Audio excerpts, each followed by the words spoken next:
Salut, c'est Benoît d'Agilidé. Dans cette vidéo, je vais vous expliquer les règles du planning poker. Allez, c'est parti! Le planning poker est un jeu qui permet à l'équipe d'estimer quelque chose. Cela peut être n'importe quoi, du moment que la réponse à trouver est un nombre. La première étape est de poser la question. Par exemple, combien de temps vais-je mettre pour trier ce jeu de cartes par couleur? Ensuite, l'équipe pose les questions qu'elle souhaite pour comprendre le problème à résoudre. En tant que développeur, je pourrais par exemple demander si les cartes doivent être triées au sein des couleurs. La troisième étape est de choisir collectivement l'unité. On sent bien dans ce problème que l'heure ou la journée n'est pas vraiment une unité adaptée. En revanche, la seconde ou la minute, oui. L'idéal est de choisir une unité dont la plupart des tâches vont avoir une estimation entre 1 et 10 unités. Vous allez comprendre pourquoi juste après. Du coup, dans notre cas, j'opterai pour l'unité de la minute. La quatrième étape consiste à miser effectivement.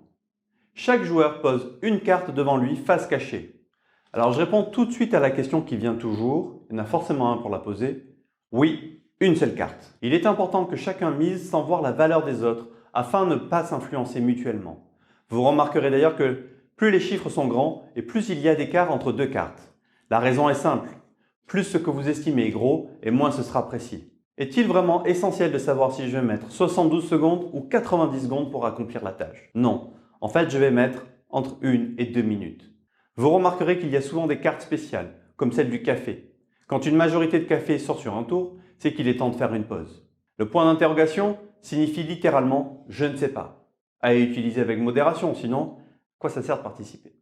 Quant à 0, il signifie 0, vraiment 0, et pas un 0 qui veut dire 2 minutes qui se transforme en 2 jours avant de déraper sur 2 semaines. 0 égale 0. La cinquième étape est celle d'analyser les écarts. Chacun retourne sa carte. Ceux qui ont le plus d'écart échangent entre eux sur leur manière de voir les choses. Une différence d'ancienneté ou d'expertise peut expliquer certains écarts de chiffrage. Mais vous remarquerez que des écarts importants sont le plus souvent le signe d'une compréhension différente d'une même question. L'idée de cet échange est de converger tant sur la compréhension de ce qui est à estimer que sur une valeur qui sera finalement retenue. Alors attention, dans cet exercice, le timing est clé. En effet, estimer une story peut prendre facilement 10 à 15 minutes. Il est donc essentiel de décider en amont le temps global passé à l'exercice, ainsi qu'à chaque story. De toute façon, laisser dériver la discussion n'apporte pas forcément plus de précision et consomme à coup sûr plus d'énergie. Garder des sessions courtes, 60 à 90 minutes, est un bon maximum dans une journée. Au-delà, l'équipe fait en finesse et on finit à l'emporte-pièce. Moi, j'aime bien allouer 5 minutes par story.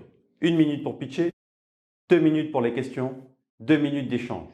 Cela donne un rythme assez vivant et c'est un ratio temps consacré rendement qui marche assez bien. J'espère que cette vidéo vous aura été utile. Pensez à la partager et à vous abonner. Ciao!